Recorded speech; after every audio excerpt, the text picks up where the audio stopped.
everyone, welcome back to my channel. Today I'm going to be doing an April reading wrap-up. I'm sharing all the books that I read in April. I read about 12 books, I think. It was a really good reading month. Let's just hop on into it. Starting off with the first of the month, I read The Summer I Turned Pretty by Jenny Han. I've already read the To All the Boys I've Loved Before series, and I really enjoyed those books. I'd watched To All the Boys I've Loved Before movie series before I even read the books, which is kind of strange. I know I normally like to read the books before I watch anything related to it. This was a little out of order, so it was a little difficult for me to separate what happened in the movie from the book and To All the Boys I've Loved Before, but I really enjoyed that series, and I thought I would enjoy this series. I think I watched the first episode of this TV series, and it just wasn't my favorite, but I thought I would give the books a try because the covers are so pretty. All the seashells is just gorgeous to me, and the side's really pretty. Anyway, I had extremely high hopes for this. I read all three of the books. I read The Summer I Turned Pretty, It's Not Summer Without You, and We'll Always Have Summer. It's a love triangle between the two brothers that she always goes to the beach house with. There's Jeremiah and there's Conrad. It's just back and forth the whole time. The first book is very summery. The next two books are not as lighthearted. To me, they're kind of deep. I was very conflicted. These look like such beautiful covers and like, oh, it's gonna be a fluffy book. I just don't think they were fluffy books. The last two were just very conflicting for me because I like the brother that no one likes. I'm Team Jeremiah, and I know, isn't that crazy? I think Jeremiah was better for her in these books. I know. Conrad has no personality. He's not happy. He's always grumpy. There's these grumpy sunshine books where a girl is really happy and the guy's really grumpy, but then the guy becomes less grumpy and happy for the girl. But to me, Conrad stayed grumpy the whole time. Conrad was awful.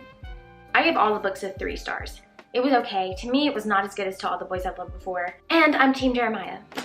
So, sue me. But that's just in the books. I have no idea what he's like in the TV shows. And I went back to the Divergent series. I had already read Divergent in March. In April, I read the second book, which is Insurgent, the last book in the trilogy, which is Allegiant, and then the author came out with a little novella about one of the characters. I rated these last 2 books in the trilogy 5 stars. Thank you so much, Mia, my wonderful cousin, for telling me to keep going. I was contemplating if I should keep reading. I liked Divergent. It wasn't a 5 stars for me. I think I rated it 4 stars. But I didn't know if it would get worse.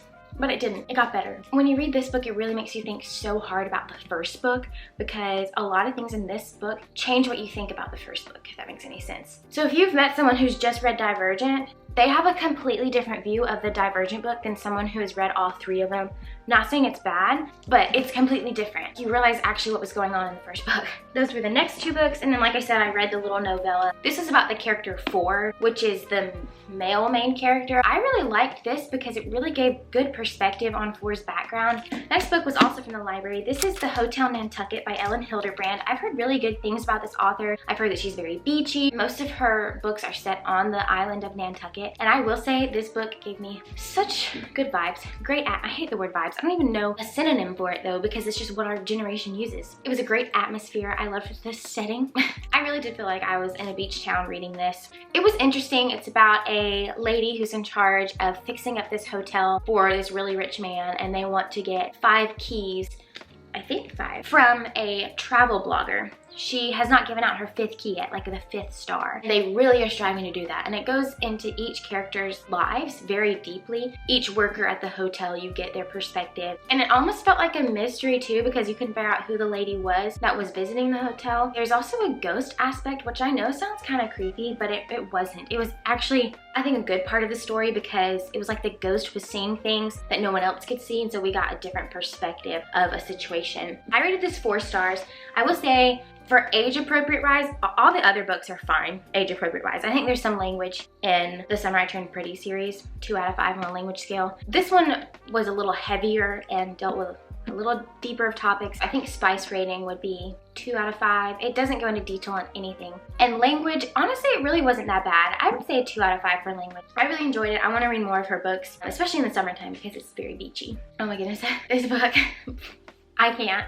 This book, 5 stars. This is The Summer of Broken Rules. I can't. I love this book. Absolutely love it. First off, look at this cover. Isn't that beautiful? And it's the soft cover. This is about a girl named Meredith who will go to Martha's Vineyard annually for a family vacation. Every year they play assassin, which is when you get a name of someone else in the family or the friend group, and you have to attack them with water guns, and then whoever they have, then you get their person, and then it's at the very end, there's only a couple people left. So throughout this whole book they're playing assassin, which is really fun to play along with them and see their tactics to try to get other people out. But it's also a love story, of course. They're there for a wedding this year. The whole bridal party's there. Meredith starts to interact with one of the groomsmen. They have an alliance in the game of assassin. The guy in this book is so sweet.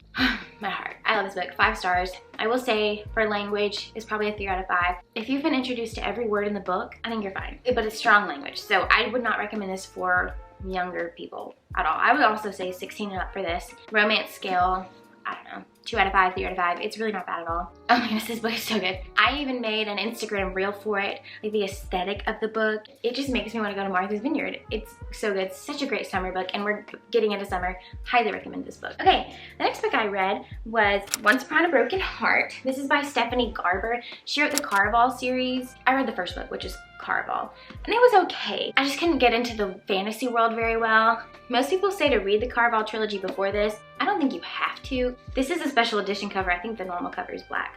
I really enjoyed this. This was a 4 stars for me. It was hard to get into the fantasy world because Stephanie Garber writes in a very magical and mystical tone. You kind of just have to roll with it. To me, it's not very good at introducing you to the world. You're kind of just thrown in and have to understand. But it was very magical. It felt like you were in a fairy tale. I definitely need to read the next book. I think there's a 3rd book coming out as well because it left on a cliffhanger. The guy in this book that I thought it was going to be a love interest. It's really strange how my mind switched because he was a terrible guy, and then it's like, oh, okay. And then it ends on cliffhanger. Definitely gonna read the next book. I just don't have the next book yet, so it might be a little bit. But 4 stars, pretty good.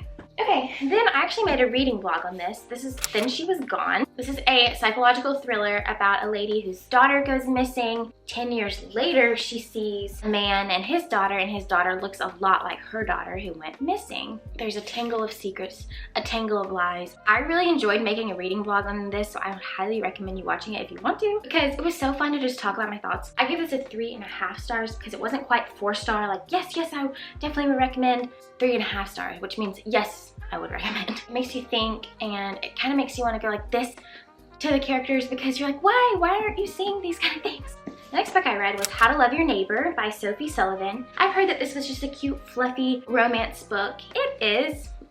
It was mediocre to me. I rated it 3 stars. The cover is beautiful, I will give it that. But I just didn't feel any real connection between the characters. I will say, I don't know if it was my brain or the writing style. It was really slow for me at times. I just kept rereading things. It wasn't my favorite writing style. I think I am going to read another Sophie Sullivan book sometime just to see if it was just me or if it really is just her writing style that I don't enjoy. It's still a good book. It's a 3 star. It's appropriate. 2 out of 5, 3 out of 5 for language. If you like HGTV and Fixer Upper, it was really good with the interior design lingo because I felt like I did learn a lot about interior design. Alright, the last book I read, this is The Maidens by Alex Michaelides. He wrote The Silent Patient, which I read a while ago for our book club. This book was so good. And between my ratings on this, I don't really know if I want 4, 4.5, or 5. I think I won't give it 5 stars because the ending was abrupt for me. The whole book was very interesting. It's dark academia / psychological thriller. If you've read The Silent Patient, you know that this guy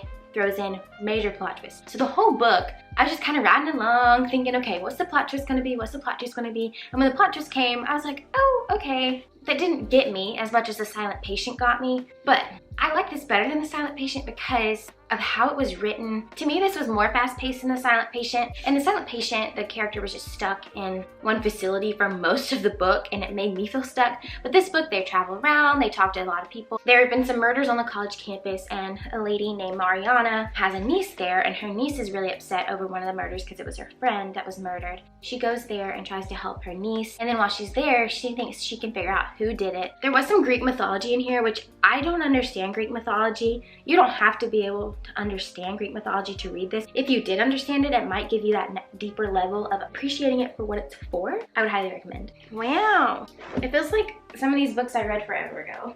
I can't even remember reading this summer. I turned pretty serious this month. Oh well. If you want to be updated on what I'm reading in real time, I have a Goodreads account. and I will link it down below. I love Goodreads. It's the best form of social media, besides YouTube, of course. All right, after reading all those lovely books, let's talk about the best book, the Bible. 1 Peter 5:7 says, "Cast all your worries on him because he cares for you." I love this simple verse because it's just straightforward. We need to give our worries to the Lord. We don't just need to sit back in our life and say, okay, I'm gonna do nothing. That's not what that verse means. It means giving our worries to God. He cares for you so much that he wants you to tell him about your life. He wants you to tell him about your worries. This is gonna take a burden off of you. He's gonna give you that peace. I hope this Bible verse was a good reminder to you to just cast your worries on him because he cares for you. Thank y'all so much for watching this video. I hope you've been enjoying the book videos. Let me know of any book videos or any videos in general you want me to do. And I have some fun videos coming up. I'm excited. I hope you'll have a wonderful, wonderful day and be a blessing to others today. Bye guys.